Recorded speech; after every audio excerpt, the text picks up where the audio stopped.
This dude is a stage 5 player, and you know what that means. It's Wimble is now time! Cover his ears so I don't hurt his ears, because he can hear really well. Now Beethoven's jealous. How you guys doing today? Happy Wimble is Nerd Out time. Take it easy. So what I want to talk about today is why you should walk if you have a herniated disc, okay? I was seeing someone today in practice, obviously we won't say who, always sleep. Yeah, what's going on? How you doing? Thanks for hopping on. And, you know, I was telling him how walking is great because what happens is as you walk, your spine, if we have two vertebral bodies, right, top and bottom like this, and we have the intervertebral disc, right, in between, which is kind of squishing, right, throughout our day. And when you have a lot of pressure from gravity, right, it's coming down on those discs real hard. And, you know, if people have repetitive traumas over time, eventually it wears them down, you get bone on bone just about. That's osteoarthritis, right? But this concept of walking, why it's good is because you take a step, you take another step, you take a step, you take it. This is what's happening in your spine, okay? Now this process of imbibition, as we say it, where now we get the influx of blood delivering oxygen and nutrients to your intervertebral disc so that they can heal quicker is essential for a steady recovery, okay? So that is definitely one thing you want to be doing if you have a herniated disc. Right now, if you just herniated it the other day or yesterday and it's so hot that, you know, it's been so acute that you can't even get out of bed, that you can't even walk, right? Well, yeah, rest up, you know, ice it for a little bit. But after a few days, you have to make an effort to get moving.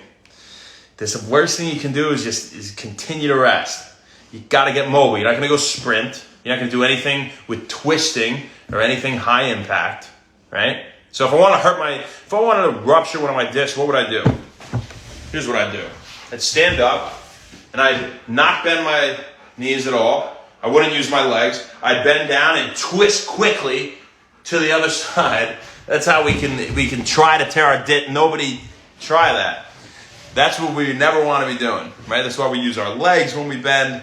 And, you know, if you have a herniated disc, you know someone that does, tell them to go for a walk. Could definitely help. What's another thing that, you know, provides the same concept of imbibition, opening the disc space, allowing blood, oxygen, and nutrients to flow into the discs. Flexion distraction. If you have not had flexion distraction done and you have a herniated disc, that'd be a great option. You see your local chiropractor. If it's us at Block Sports Chiropractic and Physical Therapy, that's great. But if it's anywhere, that's great. You know, that's another phenomenal thing for herniated disc because, again, the concept is, for those of you who don't know flexion distraction, Cox flexion distraction, invented it. Somebody is laying on their stomach, okay? And this is their head, right? And this is their feet. Okay, and they're on their stomach, face down, right? So what they'll do is, we'll do, and what, you know, the average car will do is strap your ankles in, and then we have a lever that we push that makes your legs go like this, up and down. And what's happening is it's going down like that, we're opening the disc space. And it's not just about the blood, oxygen, and nutrients. Now this is allowing the disc to sink back in slowly, okay? So as you go, boom, if this is a herniated disc, we'll say, in between two of the vertebrae in the spine, and it is falling slightly back in, using gravity to help pull it in. So two great things. Think of that concept of imbibition. Think of that concept of you want mobility in the spine in general, right, to stay young and have it functioning well throughout your life. But if you have herniated disc, do not baby it in the sense of not doing anything, right? Nothing high impact, but go for a walk. Get some flexion distraction done. That's what we got for you guys today. I hope it was useful. If anyone out there has disc issues, and you have a great rest of your day. Also, traction is good. It's the same concept, right? Traction, just pulling things apart, right? So say you had your legs tied in. What's up, Mark? And, you know, you were tied down and it pulled your legs, you know, it distracted them, say, inferiorly.